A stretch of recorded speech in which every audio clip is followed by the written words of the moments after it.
আসসালামু আলাইকুম।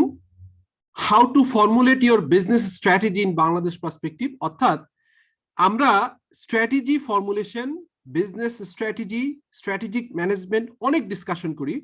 থিওরিটিক্যাল আসপেক্টে বাংলাদেশ সহ সারা পৃথিবীর অনেক ট্রেনাররা ট্রেনিং দিয়ে থাকেন, স্পেশালি যারা প্রফেসর বা যারা পড়ান অথবা যারা ট্রেনার, তারা কিন্তু রিয়েল ফিল্ডের এক্সপেরিয়েন্স অনেকের থাকে না। ফলে একটা থিওরিটিক্যাল একাডেমিক ভিউ পাওয়া যায়, বাট বিজনেসের চ্যালেঞ্জগুলোকে অ্যাড্রেস করা যায় না। সো আমি as a corporate trainer as well as about 18 years of work এক্সপিরিয়েন্সে একাধিক অর্থাৎ 4-5টা গ্রুপ অফ কোম্পানিজে সিএক্সও সিরিজ অর্থাৎ সি সুট সিরিজে চাকরি করার কারণে এবং নিজের একটি আইটি ফার্মের বিজনেস স্ট্র্যাটেজি ফর্মুলেশনের করতে যে আমার কাছে মনে হয়েছে যে বাংলাদেশের কনটেক্সটে এসে এটিকে আসলে অনেকেই একটা ভেগ টার্ম অর্থাৎ থিওরিটিক্যাল সাবজেক্ট হিসেবে নেয়, বাট রিয়েলি কিন্তু বিজনেস স্ট্র্যাটেজির অ্যাপ্লিকেশন আছে। কিভাবে করা যায়, কিভাবে করলে একটা আউটকাম পাওয়া যায়, রেজাল্ট পাওয়া যায় এবং প্র্যাকটিক্যাল ওরিয়েন্টেশন হয়, সেই বিবেচনায় আমি চেষ্টা করেছি বিভিন্ন স্ট্র্যাটেজিক ম্যানেজমেন্টের বই, বিভিন্ন স্ট্র্যাটেজি ফর্মুলেশনের ওয়ার্কশপ ট্রেনিং আমি পার্টিসিপেট করেছি এবং গ্লোবালি কয়েকটা স্পেশালি বড় বড় ট্রেনারদের সাথে কাজ করা, এবং এর থেকে বড় কথা হচ্ছে আমার নিজের কমন সেন্স এবং আমার লার্নিং এবং রিয়েল জবে অ্যাটলিস্ট 2টি গ্রুপ অফ কোম্পানিজের এই ধরনের কাজের সাথে সম্পৃক্ত থাকার অভিজ্ঞতার বেসিসে আমি এটা করার চেষ্টা করেছি। So without further delay and discussion আমরা শুরু করি। আমরা সাধারণত স্ট্র্যাটেজিক ম্যানেজমেন্ট প্রসেস এটা একটা এলাবোরেট জিনিস, এটা নিয়ে আমি অনেক ডিসকাশন পরবর্তীকালে করব, কিন্তু এখন আমি একদম এন্ড রেজাল্ট নিয়ে ডিসকাশন করছি। যদি আপনাদের এই প্রেজেন্টেশন এবং টপিকসটা ভালো লাগে আপনারা কমেন্ট করেন, তাহলে আমি এখান থেকে ব্যাকওয়ার্ডে যে এইগুলো ডিসকাশন করব। সো সিম্পলিফাই করার জন্য স্ট্র্যাটেজিক ম্যানেজমেন্ট প্রসেসের আমি যদি বলি স্ট্র্যাটেজিক ইনপুট বা strategy input is a very important part, then strategy formulation, এবং মোস্ট ইম্পর্টেন্ট, এবং এখানেই ফেল করা অনেকে থিওরিটিক্যাল আসপেক্টের বাইরে আসতে পারে না, বিকজ স্ট্র্যাটেজিক ইমপ্লিমেন্টেশন বা স্ট্র্যাটেজি ইমপ্লিমেন্টেশনটায় অনেকের সমস্যা থাকে। এবং ফাইনালি আউটকাম, আমি কি চাই এটাকে মেজার করা যায় না। এটা কি আরওআই হবে বেশি, নাকি আরও বেশি হবে, নাকি ইপিএস এর উপরে করবেন, নাকি গোল কংগ্রেস, নাকি আপনার হচ্ছে যে maximize the shareholders wealth. এই ডিসকাশন গুলো নিয়ে ইন্টারেস্টিং কিছু জিনিস নিয়ে আমি ডিসকাশন করতে চাই। মূলত যে কোনো স্ট্র্যাটেজিক প্রসেস শুরু করার আগে অর্থাৎ স্ট্র্যাটেজি ফর্মুলেশনের জন্য board of director, owner, chairman, MD অথবা তাদের যে এক্সিকিউটিভ কমিটি অথবা ম্যানকম, তাদের একটা গোল অথবা অ্যাসপাইরেশন থাকতে হয় যেখান থেকে আসলে তারা কি চান। দেন স্টার্ট হয় হচ্ছে এক্সটার্নাল এনভায়রনমেন্ট এবং ইন্টারনাল এনভায়রনমেন্ট নিয়ে, আপনার যেটাকে সোয়াট বলি, অনেক ক্ষেত্রে সোয়াট বলা যায়, সেটি অ্যানালাইসিস করে basically we have to say it বা they have to say it their vision and mission. এবং সেই জায়গার উপরে ডিপেন্ড করে আসলে বিজনেস লেভেল স্ট্র্যাটেজি থাকে, কর্পোরেট লেভেল স্ট্র্যাটেজি থাকে, অনেক সময় ইন্টারন্যাশনাল এক্সপানশনের জন্য ইন্টারন্যাশনাল লেভেল স্ট্র্যাটেজি থাকে। এটি করতে যে কম্পিটিটিভ ডাইনামিক্স গুলো নিয়ে চিন্তা করতে হয়, অ্যাকুইজিশন এন্ড রিস্ট্রাকচারিং, যেটিকে মার্জার রিস্ট্রাকচারিং করতে অনেক ক্ষেত্রে, এবং অনেক ক্ষেত্রে কোঅপারেটিভ স্ট্র্যাটেজি নিতে হয়। সো এই থিওরিটিক্যাল অ্যাসপেক্ট গুলো হয়তো পরবর্তী সময় আপনাদের আগ্রহের উপর বেস করে আমি ডিটেইলে আমার রিয়েল লাইফ এক্সপেরিয়েন্স শেয়ার করব।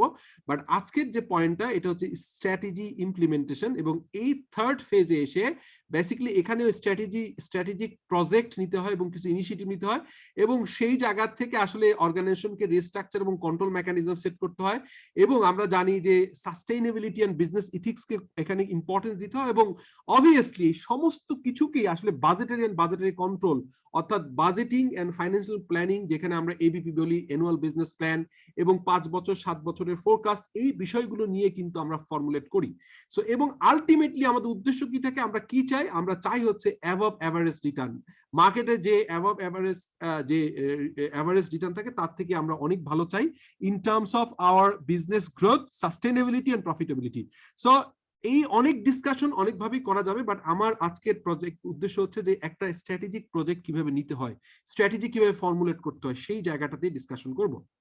সো রোড ম্যাপ যদি আমি ধরি যে আমরা 1 বছরের এক বছরের, যেমন আমাদের বাংলাদেশের পার্সপেক্টিভে আমি এটা করেছি, বাইরে হলে ডিফারেন্ট হতো, সেটি হচ্ছে আমাদের জুলাই থেকে শুরু হয় প্রত্যেক ফাইন্যান্সিয়াল ইয়ার এবং পরবর্তী জুনে শেষ হয়। সো আমি দুটো ভাগে ভাগ করেছি, মূলত কারেন্ট ইয়ার, অর্থাৎ আমরা কিন্তু অনেক সময় মনে করি যে বছরের কয়েক মাস, শেষ কয়েক মাসেই, এক মাস দুই মাসে আমরা বাজেট বা এবিপি করলেই হবে। আলটিমেটলি স্ট্র্যাটেজিক ওয়ার্কশপ বা স্ট্র্যাটেজিক ম্যানেজমেন্ট প্রসেস ইমপ্লিমেন্ট করার জন্য অথবা স্ট্র্যাটেজি ফর্মুলেট করার জন্য আপনি যদি আজকে প্ল্যান নেন আগামী 5 বছর 7 বছরে কি করবেন, তাহলে কিন্তু অলমোস্ট একটা বছরের প্ল্যান আপনাকে নিতে হবে, যদিও ইমপ্লিমেন্টেশন স্টেজে হয়তো 6 মান্থ এবং পরবর্তীকালে এটাকে রিভিউ করার জন্য এটাকে আবার দেখার একটা বিষয় থাকে।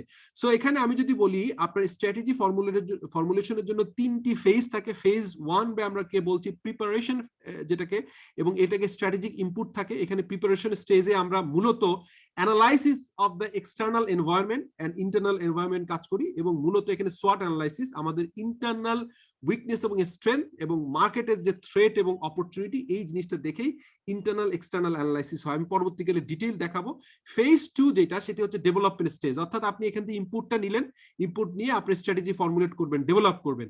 তখন প্রথম যেটা হয়, ডেভেলপমেন্টের ফার্স্ট স্টেপে হচ্ছে টপ ডাউন হয়, অর্থাৎ বোর্ড লেভেল, অর্থাৎ ম্যানেজমেন্ট কি চায়, ওনার, ডিরেক্টর, চেয়ারম্যান, এমডি, ওনারা কি চান, সেই জিনিসটা হচ্ছে ডেভেলপমেন্ট হয় এখান থেকে, এবং সেখানে কর্পোরেট লেভেল ডাইরেকশনটা ওনারা সেট করে দেয় ফর দ্য স্ট্র্যাটেজিক প্ল্যান। এবং এখানে একটা প্রেজেন্টেশন চলে। এখানে আমরা দেখি যে একটা, যদি আপনি ধরেন 3 থেকে 5 বছরের স্ট্র্যাটেজিক প্ল্যান ইমপ্লিমেন্টেশন করা হয় গ্লোবালি, বাংলাদেশেও এটি প্রযোজ্য, সেই 3 বা 5 বছর, যদি 5 বছর ধরে নেই, 5 বছরের একটা আপনি স্ট্র্যাটেজি ফর্মুলেট করবেন। সো প্রথমেই আপনার বোর্ড লেভেল থেকে, স্পেশালি ফাউন্ডার অথবা চেয়ারম্যান এবং ম্যানেজিং ডিরেক্টর, তাদের ভিশন কি, তারা কোথায় দেখতে চায়, তাদের স্ট্র্যাটেজিক ডাইরেকশনটা কি, এটি নিয়ে প্রথম হচ্ছে তার top team, management company, management team, ম্যানকমের সাথে শেয়ার করতে হয়।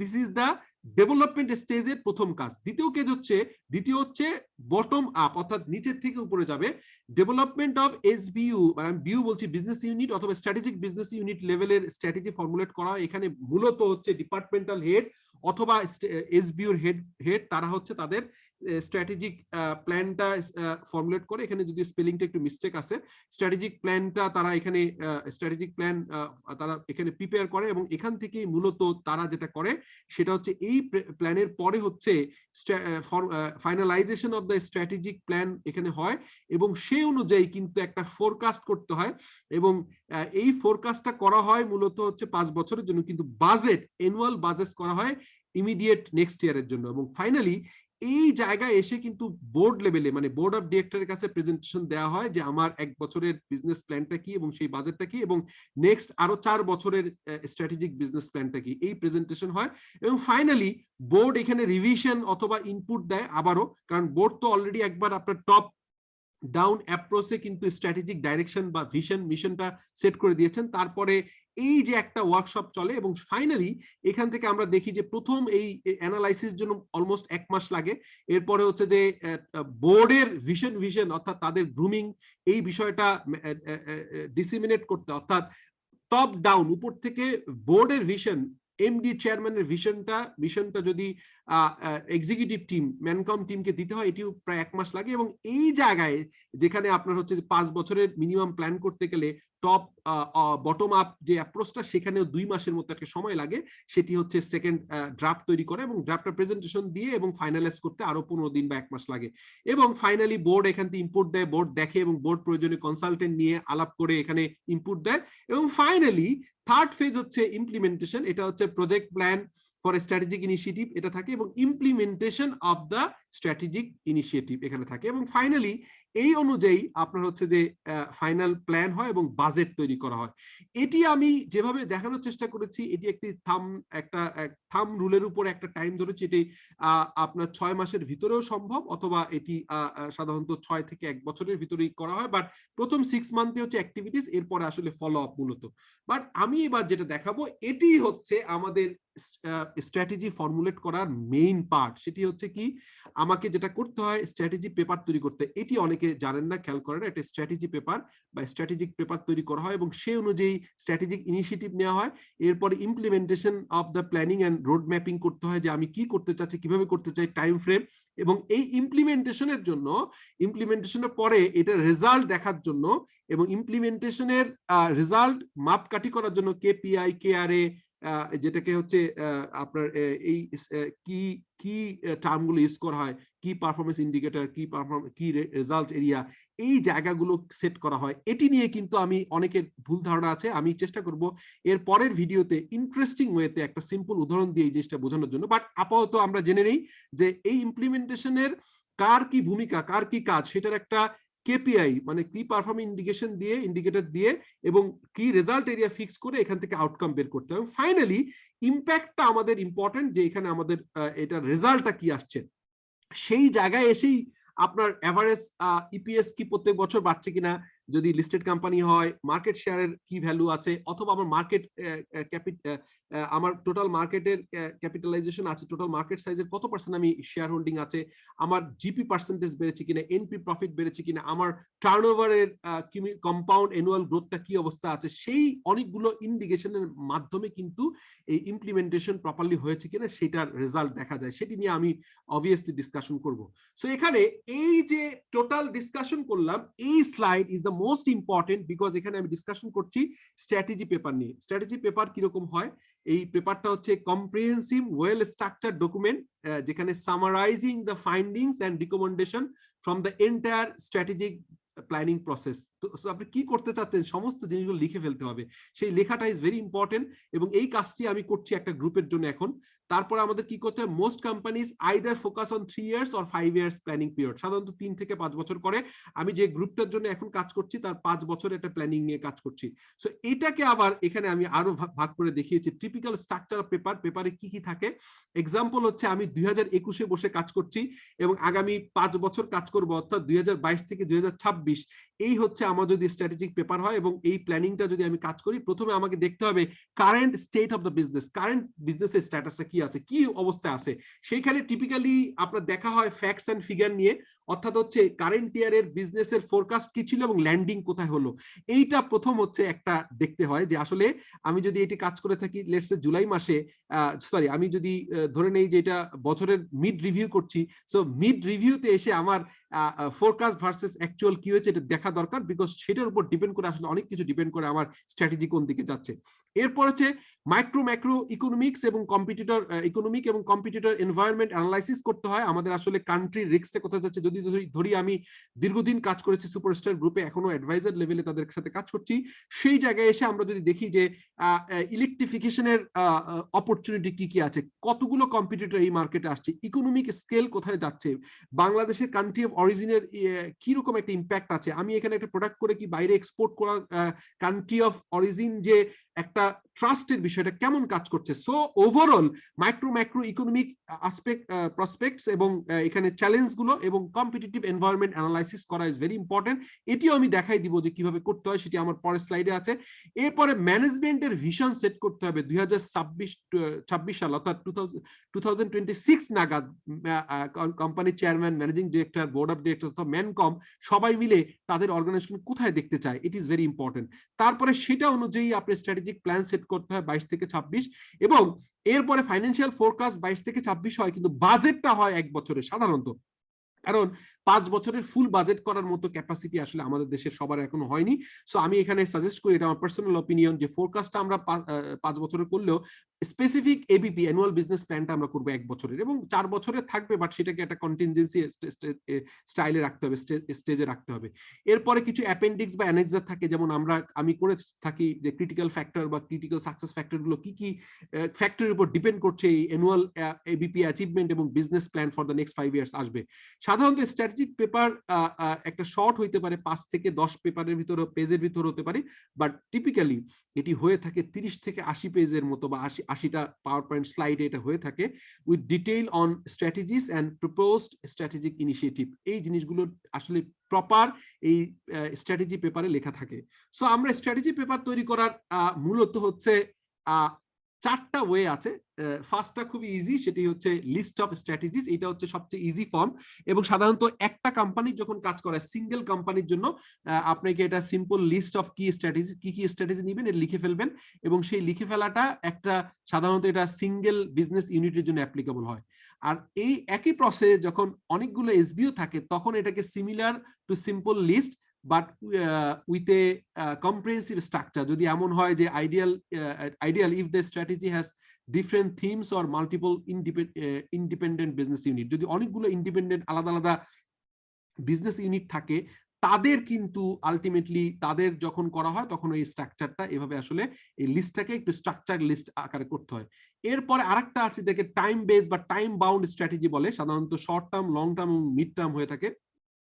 শর্ট টার্ম মানে 1 বছর, মিড টার্ম হচ্ছে 1 থেকে 5 বছর, এবং 5 বছরের উপরে লং টার্ম স্ট্র্যাটেজি অনেকে নিয়ে থাকেন।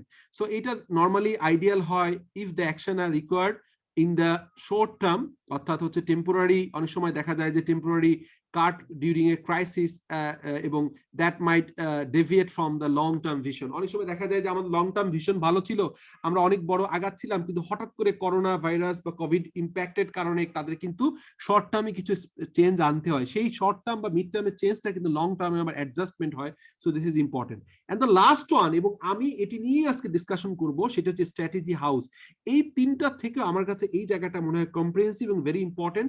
এই স্ট্র্যাটেজি হাউস হচ্ছে এটাকে systematic and comprehensive framework incorporating vision, mission, key strategic pillar and enablers এখানে ঢুকানো হয়, applicable to any type of business but ideal for business with a more sophisticated strategic planning process, group of companies এবং যেখানে top management ভালো, যেখানে proper এইচওডিরা বা functional হেডরা educated এবং corporate structure আছে, সেই জায়গার জন্য বেশি অ্যাপ্লিকেবল।